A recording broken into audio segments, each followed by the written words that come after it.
The weight of the empty cup. In a small monastery surrounded by mountains, Master Takumi was known for his wisdom and the calmness that radiated from every word he spoke.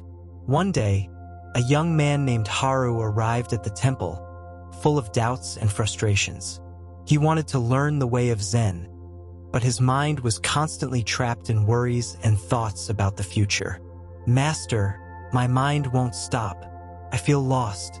I've read books and practiced, but I still carry a weight I don't understand. How can I find peace?" Master Takumi smiled and invited him to sit under a blossoming cherry tree. He served 2 cups of tea, one for Haru and one for himself. Haru watched as the master poured tea into his cup. As the liquid filled the cup, Takumi didn't stop, and soon the tea began to overflow, spilling onto the table. "Master, the cup is full. It can't hold any more," Haru exclaimed, trying to stop the flow. Takumi stopped pouring and looked at Haru serenely. "Your mind is like this cup, Haru. It's so full of thoughts, worries, and expectations that there's no room for anything else. Before you can learn, you must first empty your cup." Haru remained silent, reflecting on the master's words. "How do I empty my cup, master?"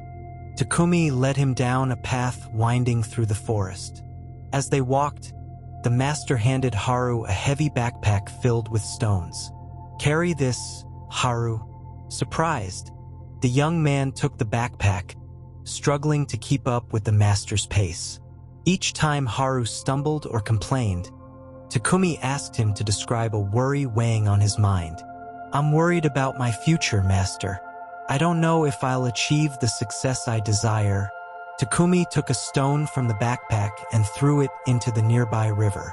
"Let go of that burden. The future hasn't arrived. All you have is now."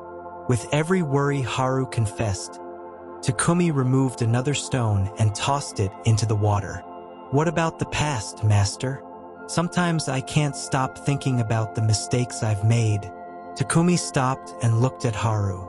"The past is like a reflection in the water. You can look at it, but you can't touch it. Why hold on to something that no longer exists?" Haru began to feel the backpack grow lighter as they continued.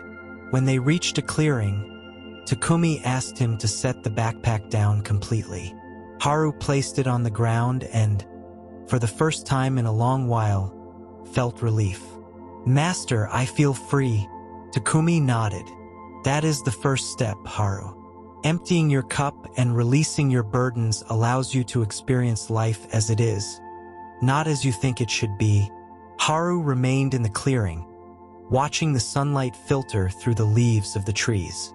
Although he knew he still had much to learn, he understood that peace wasn't a distant place, but something he could find in the present moment.